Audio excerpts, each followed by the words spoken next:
1,500 করে আমরা যেটা প্রায় 1 কোটি যুবকদের যাদের বয়স 21 থেকে 40 বছরের মধ্যে যারা স্কলারশিপ পায় পাক, কোনো অসুবিধে নেই।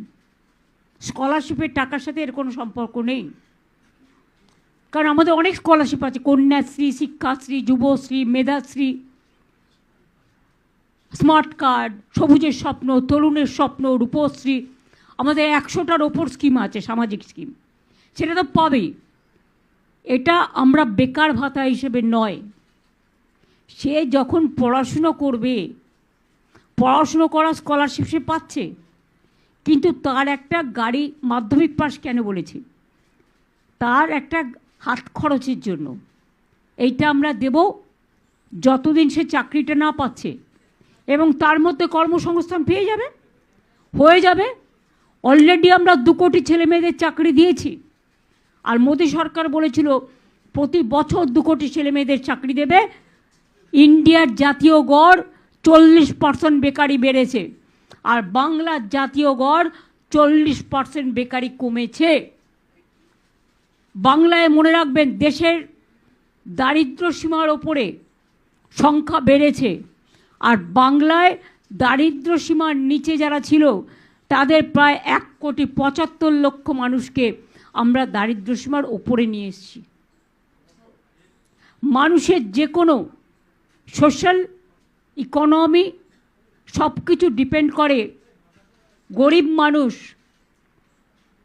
যারা চাষি, ক্ষেত মজদুর, অর্গানাইজড ওয়ার্কার, আনঅর্গানাইজড ওয়ার্কার, ঘরের মহিলা, সেলফ হেল্প গ্রুপ থেকে শুরু করে এই সব যারা সত্যি অবহেলিত ছিল, আজকে তারা সম্মানের সাথে কাজ করছেন, এটা খুব বড় ব্যাপার। এবং Bengal is the destination for industry. মনে রাখবেন, আমরা পরিষ্কার বলছি, বাণিজ্যের কাণ্ডারি বাংলায় দিশারি। এখানে ইতিমধ্যেই কয়েক লাখ কোটি টাকার প্রজেক্ট এসছে। দেউচা পাথমি থেকে সিমেন্টের হাব হয়ে গেছে, লেদার হাব হয়ে গেছে, এগুলো ন্যাশনালি উই আর নাম্বার 1। এখানে পাওয়ার হাব হয়ে গেছে, 24x7 পাওয়ার মানুষ পায়। আগে সবাই বলতো লোডশেডিংয়ের সরকার, আর নেই দরকার, আরও অনেক পাওয়ার প্ল্যান্ট হচ্ছে।